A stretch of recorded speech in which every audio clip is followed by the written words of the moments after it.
Bonjour Christelle. Bonjour Cécile. Je suis très contente de te recevoir aujourd'hui pour ma première Ravie d'être interview. là. Du coup, tu es masseuse C'est pour ça. chiens et Et chevaux. Et aujourd'hui, on va se concentrer sur les chiens. Donc, on s'est connus dans une autre vie. Moi, j'étais ingénieure Voilà, et moi j'étais toi. acheteur à ce moment-là. Donc, est-ce que tu peux te présenter à nos auditeurs Ouais. et leur expliquer ton parcours? Avec plaisir. Donc Christelle Aurélou. Je suis ingénieure de formation initiale. J'ai un certain âge. Non, trêve de plaisanterie, j'ai travaillé une quinzaine d'années dans l'industrie et en fait j'ai profité d'une expatriation familiale en Allemagne pour me former à l'ostéopathie équine. J'ai fait une formation d'1 an et demi en Allemagne exclusivement sur les chevaux et suite à cette formation ostéo, j'ai mené différentes formations Ouais. toujours un petit peu dans l'équin. Avant de me former au massage équin et canin, donc formation équiphysio d'1 an que j'ai terminée fin 2022.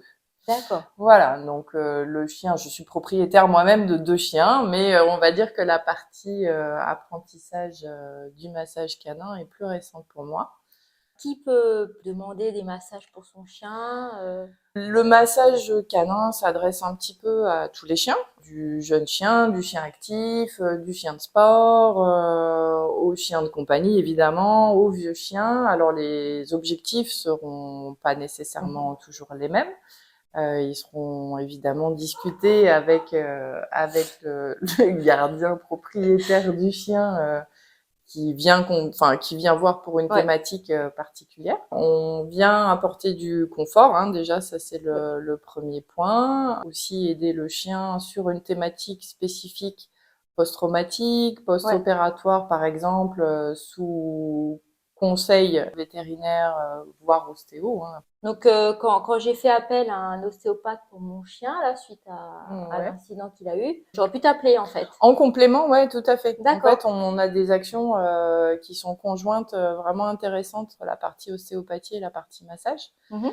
L'ostéopathe, il va quand même se focaliser pas mal sur la partie lésion Ouais. ostéo-articulaire, sur le viscéral, etc. Sur la partie massage, on vient vraiment se focaliser sur la partie musculaire.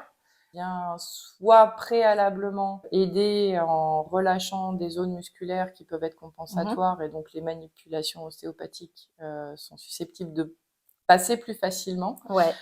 En et préparation, en du coup. Ouais. préparation. Mais on peut aussi intervenir suite à une séance d'ostéopathie pour une fois que les lésions, attention, c'est le vocable ostéo, hein, ça veut pas dire que le chien est cassé.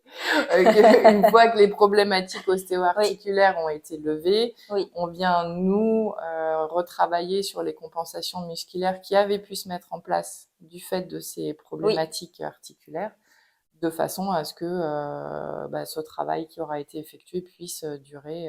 Et alors, moi, tu sais que je travaille beaucoup en rééducation, sur les émotions, etc. Je pense que ça peut faire un bon complément, en fait, pour apaiser, peut-être. Parce que des fois, j'ai des chiens qui sont un peu excités ou un peu stressés. Et donc, moi, je travaille sur la partie éducation, énergétique, mais je travaille pas vraiment sur la partie physique. Matériel physique. Et je pense que effectivement, le massage pourrait ajouter peut-être une petite brique pour apporter encore plus de confort sur la partie émotionnelle.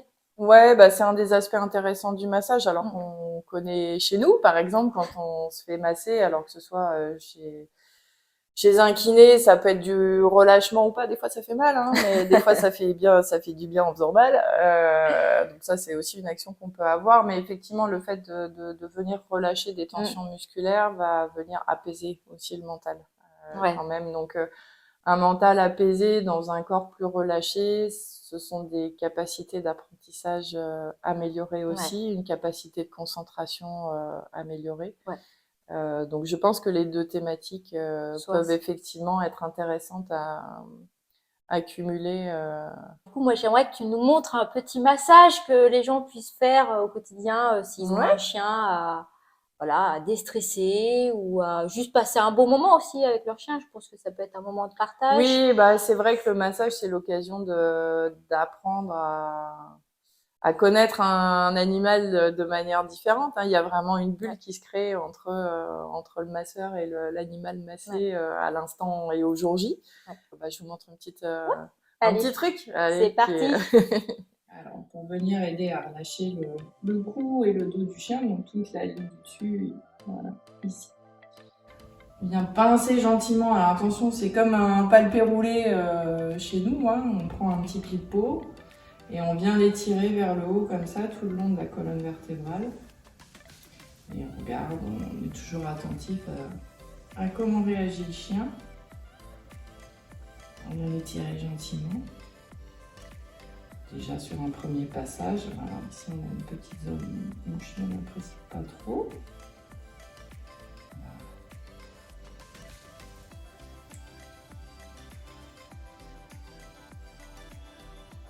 Ça accroche, on va doucement. Hop, on vient soulever gentiment tout le long de la colonne vertébrale comme ça.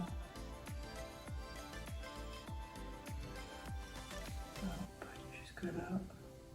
Si le chien tolère et si le tissu le permet. Et ensuite, on peut faire un deuxième passage. Là, on va venir un petit peu secouer gentiment. Surtout sur les zones où ça a été facile de décoller. Parce que sur les autres, ça va pas être très agréable spontanément pour le chien.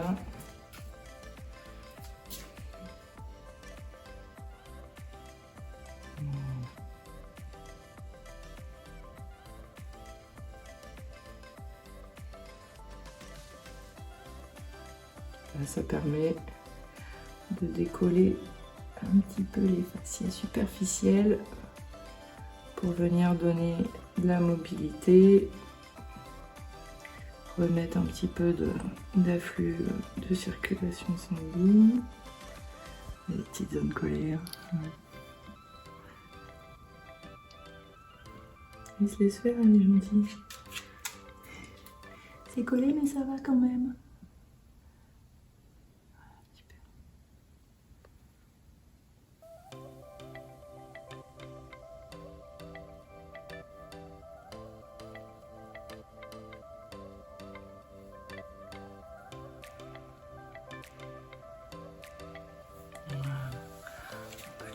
Parce que c'était plus collé derrière.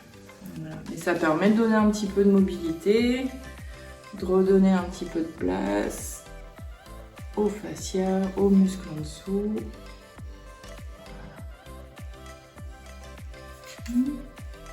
Allez.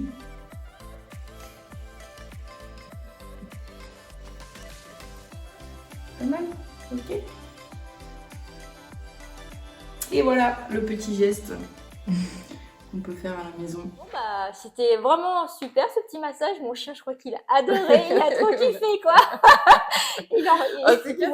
C'est un bon candidat, ouais, effectivement. Alors, c'est vrai que pour les chiens, c'est pas toujours évident d'être touché avec une intention dans la main par rapport, on a l'habitude de les caresser, etc. Oui. Mais c'est pas la même dynamique, c'est pas la même chose. On a senti qu'en fait, des fois, ils se tendaient. Voilà, alors qu'au démarrage, quand voilà, on peut y aller un peu fort comme ça. Ouais. Et au final, quand on y va sans intention, le chien accepte. Ouais. Et ça peut être un vrai apprentissage, en fait, pour certains chiens, le fait d'accepter qu'on les touche en ayant une intention de travailler sur le corps. Ouais. Non, mais moi, j'ai vu la différence que des fois, ils disaient non, là, tu vas pas. Là, non, tu vas pas, voilà. Après, bon, il faut les écouter aussi et puis y aller différemment, en fait, hein, à partir du moment où ils sont pas confort.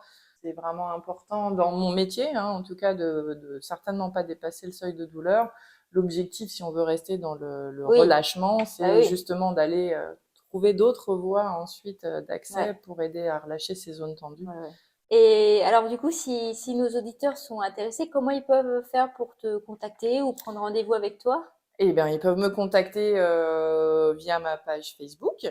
tme.aurelou. Alors, c'est une ancienne appellation d'avant ma formation massage équin et canin, mais du coup, j'ai pas modifié le. Ça marche. Et un site internet peut-être? Un site internet, ouais, www.mce-aurelou, c'est pas très simple, .fr, mais tu mettras ça en commentaire sur ta vidéo. Voilà. Parfait. Ouais. Très bien. Bon, bah, j'espère que ça vous aura plu et puis, bah, à une prochaine. Au revoir. Merci beaucoup. Au Merci revoir. Christelle. Merci Cécile.